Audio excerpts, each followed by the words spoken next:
आपका दूसरा सवाल, तो 3 तलाक का कह रहे थे कि मीडिया काफी 3 तलाक उछाल रही है और इसका क्या जवाब है। अफसोस की बात है कि माशरे में, मुसलमान के माशरे में 3 किस्म की तलाक है। मुसलमान के माशरे में, सोसाइटी में, एक तलाक बिदत, तलाक तलाक तलाक एक साथ में को हो जाती है। एक तलाक हसन, जो तलाक दो, एक माह रुको हैज के लिए, फिर तलाक दो, फिर रुको, फिर तीसरा तलाक दो। और तीसरा तलाक के हसन, जो बिल्कुल सही तरीका है, जो कुरान शरीफ के है, तलाक दो और 3 माह रुको। कुरान की आयत है सूरह बकरा में, सूरह नंबर 2 आयत नंबर 228 में लिखा हुआ है कि जब भी आप तलाक देंगे तो 3 माह या 3 हैज की इद्दत है। तो तलाक पूरे मुकम्मल होने के लिए 3 हैज या 3 माह, 3 मेंस्ट्रुअल साइकिल और 3 मंथली कोर्सेज मस्ट है, कंपलसरी है। अफसोस की बात है कि ये जो इख्तिलाफ उम्मत में है उसकी एक वजह है। एक सही हदीस है, इब्न अब्बास रज़ियल्लाहु अन्हु वो फरमाते हैं कि मोहम्मद सल्लल्लाहु अलैहि वसल्लम के दौर में 3 तलाक एक ही मानी जाती थी।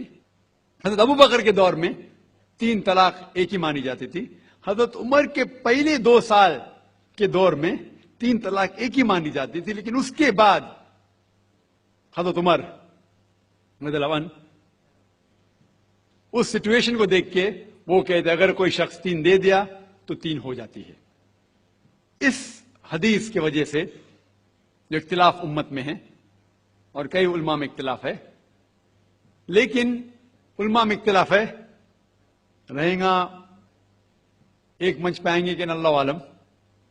लेकिन अगर आप कुरान की रोशनी में पढ़ते हैं, कुरान में तलाक का जिक्र किया गया है सूरह बकरा में, सूरह नंबर 2 आयत नंबर 228 से लेकर 240 तक, और सूरह तलाक में सूरह नंबर 65 आयत नंबर 1 से 7।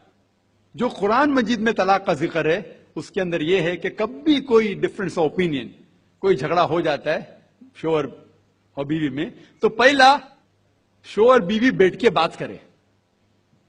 ऐसा नहीं कि बीवी ने नमक ज्यादा डाल दिया और तलाक तलाक तलाक कह दिया और तलाक हो गया। अगर बीवी में नमक ज्यादा डाला, बोले आपको नमक कम चाहिए, मामला सुलझ जाएगा, बैठ के बात करो। फिर भी बात न बने तो अल्लाह ताला फरमाता है सूरह निसा में, सूरह नंबर 4 आयत नंबर 35 में कि आपके दरमियान एक हकम रखो, एक आर्बिट्रर बीवी की तरफ से, एक आर्बिट्रर शोहर की तरफ से। मतलब आर्बिट्रर, हकम कहते हैं आर्बिट्रर को, हकम रखो बीवी की तरफ से और शोहर की तरफ से, और मामला को सुलझा लो। फिर भी अगर बात नहीं माने तो आप फिर तलाक दे सकते हैं। तो तलाक देते हैं तो कई उसके क्राइटेरियाज है कि हैज के वक्त तलाक मत दो, जब आप गुस्से में तलाक मत दो, शराब की हालत में तलाक मत दो। उसके बाद जब तलाक दिया जाता है तो 3 माह रुकना चाहिए। ये तलाक के आसन है, जो बिल्कुल सही तरीका है। तलाक दो और 3 माह रुको, और 3 माह के अंदर अगर आप रुजू करना चाहते हैं अपने बीवी से तो रुजू हो सकते, अल्हम्दुलिल्लाह। अगर 3 माह तक आप समझते नहीं मुझे मेरे बीवी से अलग होना ही चाहिए, तो 3 माह के बाद, इद्दत गुजरने के बाद, आप दोनों मियां बीवी नहीं रहते, आप अलग हो जाते। लेकिन उसके बाद अक्सर मुसलमान भी नहीं जानते ये कुरान की आयत क्या है। कुरान शरीफ में लिखा हुआ है सूरह बकरा में, सूरह नंबर 2 आयत नंबर 232 में कि अगर वो शख्स अपनी पुरानी बीवी से फिर से शादी करना चाहता है तो मत रोकिए। तो अगर तलाक हो चुका है सही तरीके से, तलाक के आसन के तरीके से, और 3 माह हो गए, इद्दत गुजर गई, 6 महीने बाद अगर लगा भाई जो मैंने क्या गलत किया, मैं फिर से शादी करना चाहता है, तो वो आदमी अपनी पुरानी बीवी से फिर से निकाह कर सकता है। लेकिन नया निकाह नया महर, नया निकाह नया महर, जो कई मुसलमान नहीं जानते। अफसोस की बात है कि हम मुसलमान कुरान को तर्जुमे के साथ पढ़े ही नहीं, सही हदीस को तर्जुमे के साथ पढ़े ही नहीं। अगर हम कुरान शरीफ को सही तरीके से पढ़ेंगे और सही हदीस पे अमल करेंगे तो ये जो गलत फहमियां हैं दूर होंगी। और फिर से अगर शादी हुई, फिर से आप साथ में रह सकते, फिर से प्रॉब्लम हुआ तो फिर तलाक दो, फिर 3 माह रुको, फिर से अलग हो जाओ, फिर से आप चाहते फिर से शादी कर सकते। 3 بار جائز ہے، تیسرے بار آخری بار ہے، اس کے بعد آپ پھر سے شادی نہیں کر سکتے جب تک وہ دوسری کسی سے شادی نہیں کرے۔ لیکن میں نے اپنی زندگی میں ایک بھی شخص میرے زندگی میں نہیں آیا جو طلاق کے حسن کیا، صحیح طریقے سے طلاق دیا، علیحدہ ہو گئے، پھر نکاح ہو گیا، پھر علیحدہ ہو گئے، پھر نکاح ہوا، پھر علیحدہ ہوا۔ میں نے کوئی بھی شخص میری زندگی میں پورے دنیا میں ایسا شخص کے بارے میں سنا ہی نہیں جو صحیح طریقے سے کیا اور بچھڑ گیا، پھر سے شادی کی، پھر سے بچھڑ گیا، پھر سے نکاح کے، پھر بچھڑ گیا، پھر شادی کرنا چاہتا ہے۔ اگر آپ صحیح طریقے سے قرآن کے اوپر عمل کریں گے تو یہ نوبت آئیں گی نہیں۔ اور کچھ لوگ جو اسلام کو مذاق بنائیں اور کیا کہتے کہ اچھا اگر ایک ساتھ میں دے دیے، 3 طلاق دے دیے، ہو گئی، ابھی کیا حلالہ کرو۔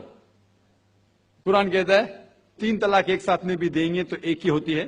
محمد صلی اللہ علیہ وسلم کے وقت پہ 3 بھی ایک ساتھ میں دینا ایک ہی ہوتا تھا۔ حضرت ابو بکر کے ٹائم میں بھی 3 طلاق ایک ہی ہوتا تھا۔ حضرت عمر کے دور میں لوگ جو کہتے 3 طلاق 3 ہوتی ہے، کئی علماء کہتے ہیں کہ ان نے یہ اپنے فتوے پہ رجوع کیے اور انہیں افسوس تھا کہ یہ فتویٰ انہیں دیے، اور کئی لوگ کہتے نہیں ان کا فتویٰ صحیح تھا۔ اس میں امت کا اختلاف ہے، لیکن اگر قرآن کی روشنی میں دیکھیں گے تو 3 طلاق ایک ساتھ میں بھی دیں گے تو ایک ہی ہوتی ہے۔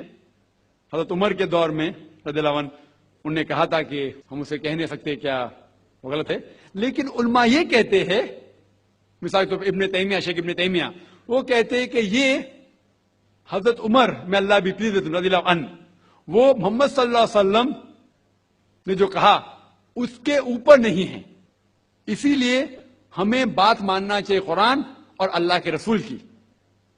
اس کے اندر حضرت عمر میں اللہ بھی پلیز رضی اللہ عنہ انہوں نے رجوع کیا، اسی لیے وہ کہتے کہ 3 طلاق بھی ہوئیں گی تو ایک ہی ہوتی ہے، 3 نہیں ہوتی۔ اس میں امت کا اختلاف اس لیے ہے کہ ہم نے قرآن پڑھے ہی نہیں۔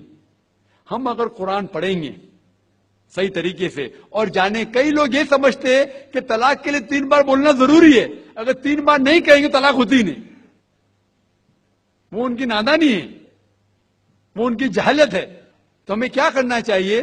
یہ میڈیا اچھال رہی ہے، ہم مسلمانوں کو یہ طلاق کا طریقہ جو صحیح طریقہ ہے طلاق کے احسن، اس کو عام کرنا چاہیے اور یہ کہنا چاہیے کس بنیاد پہ طلاق دی جا سکتی ہے، کب دی جا سکتی ہے، کیسے موقع پہ دی جا سکتی ہے، دینا چاہیے کہ نہیں۔